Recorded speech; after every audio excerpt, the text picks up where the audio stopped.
Não diga para as pessoas o que você sabe. Sim. Mantenha-as pobre. Meu pai era chefe de educação, PhD, essas coisas. Eu fui para casa e perguntei, por que a gente não aprende sobre dinheiro na escola? Ele me olhou e disse, porque o governo não deseja nos ensinar essa matéria. O governo nos diz o que podemos e o que não podemos ensinar. Aquilo me soou estranho e eu falei, peraí. E aí eu falei, a gente não vai na escola para aprender sobre dinheiro? Ele falou, não, seu trabalho é conseguir um emprego. Então eu falei, mas a gente consegue um trabalho para ganhar dinheiro. E ele, não, só tem que conseguir um trabalho. E eu, não. O propósito de trabalhar não é ganhar dinheiro? E ele respondeu, é. Eu perguntei, por que a gente não aprende sobre dinheiro então e pula a parte do trabalho? Ele virou frustrado e falou, se você quer aprender sobre dinheiro, por que você não pergunta para o pai do seu melhor amigo sobre dinheiro? Era sobre o pai do Mike. Mas por que ele? Ele falou, porque o pai do Mike é um empreendedor. Mas o que o senhor é então? E ele, eu sou empregado do governo. E eu, qual a diferença? Ele falou, a diferença é que o empreendedor tem que saber sobre dinheiro, ou então não vai ser mais um empreendedor. E diz que um empregado não tem que saber nada sobre dinheiro, porque o governo e a empresa é que vão cuidar dele. Eu, que era criança, fiquei meio confuso. Aí eu só segui o conselho dele.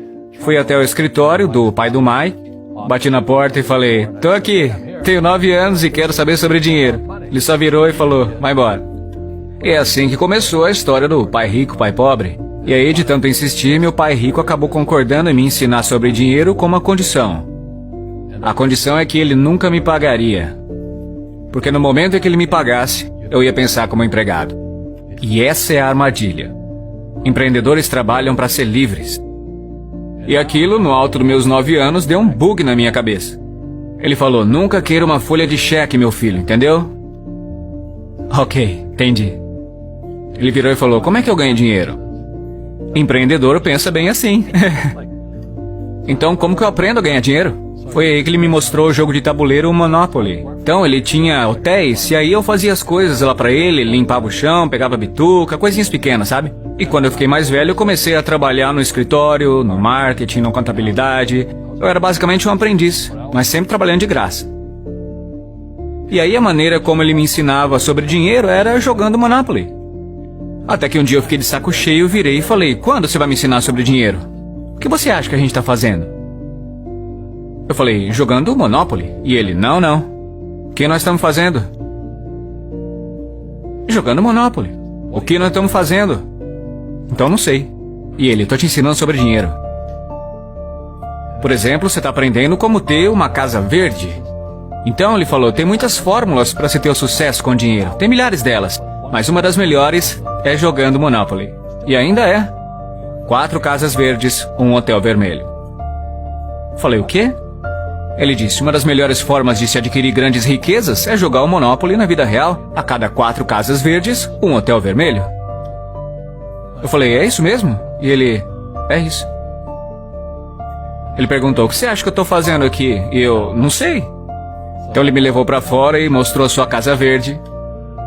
E aí passaram 10 anos, eu já tinha 19, estava numa escola em Nova York. Foi quando eu voltei pro Havaí, meu pai rico já tinha comprado um pedaço de terra maior do que a metade da praia do Waikiki. E ainda hoje, quando você vai à praia de Waikiki, você vê lá o hotel Hyatt Regency.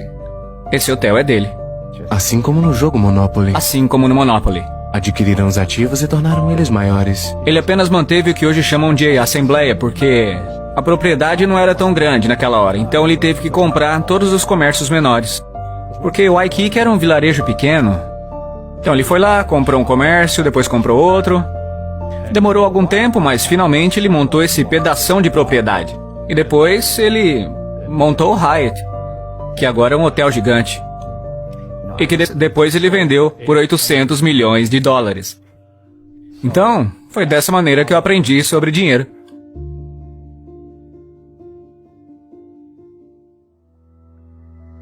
Eu tive alguns problemas financeiros. Teve gente que me apunhalou pelas costas.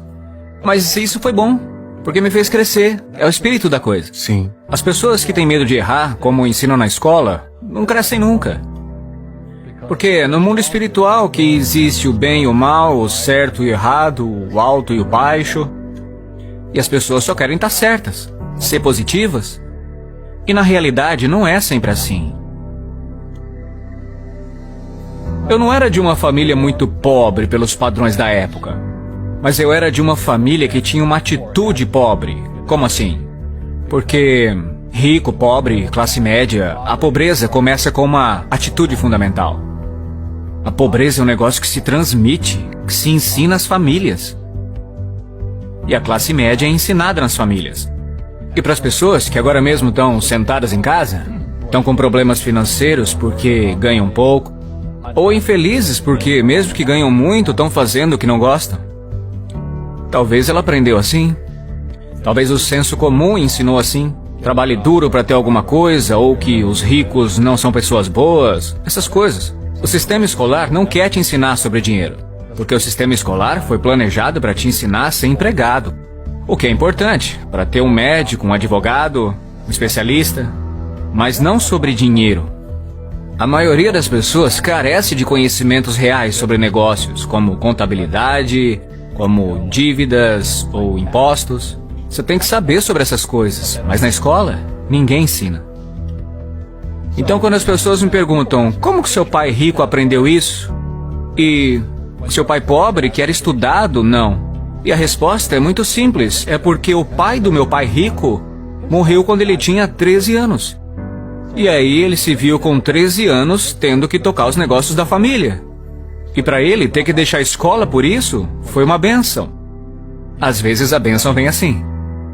No começo pode parecer algo de muito ruim, mas depois se torna uma bênção. E logo seus professores se tornaram seu tesoureiro, seu contador, seu advogado, seu banqueiro, seus agentes imobiliários. Então ele teve o que eu chamo de professores de verdade, não falsos professores de escola. A maioria dos professores na escola não seguem a ética. Ensinam matérias que, na verdade, eles não praticam. Uma vez eu perguntei para um professor, falei, professor, estou no meu 3º ano de cálculo e esse negócio de força dos materiais. Será que eu vou usar isso algum dia na vida? Ele virou e falou, não. Entendeu? Então, por que você ensina? Ele falou, porque me pagam. Mas você já usou alguma vez? Não. Então, se eu posso dar um conselho para as pessoas, o que eu quero dizer é, busque professores de verdade mesmo, e não professores de mentira. E um professor falso é aquele que não faz o que ensina. E um professor de verdade faz o que ensina todo dia. Meus contadores, meus advogados estão fazendo isso todo dia. É assim que eu aprendo, com eles resolvendo os problemas dos meus negócios. Então, eu tenho contadores, advogados, banqueiros, as pessoas todas na minha descagem rápida, porque eu estou resolvendo meus problemas com a minha equipe. Tô vendo que você dá essa informação É. e os ricos ficam encolhidos e dizem não conte a eles, Robert. Isso. Não diga para as pessoas o que você sabe. Mantenha os pobres. Então, isso aí é antigo, né? Eu não sou religioso, mas a Bíblia fala, vocês terão pobres por perto sempre. Porque tá aqui, ó. Não é? Essa mentalidade do medo. Estão em suas palavras, e as suas palavras se tornam realidade. Ok, eu não sou muito religioso, mas quando a pessoa fala não posso, não consigo, ela se afunda. Se torna aquilo que disse.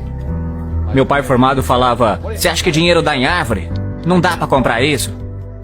E meu pai rico dizia, é por isso que ele é pobre. Um pobre diz, como é que eu vou comprar isso? Nunca vou poder pagar.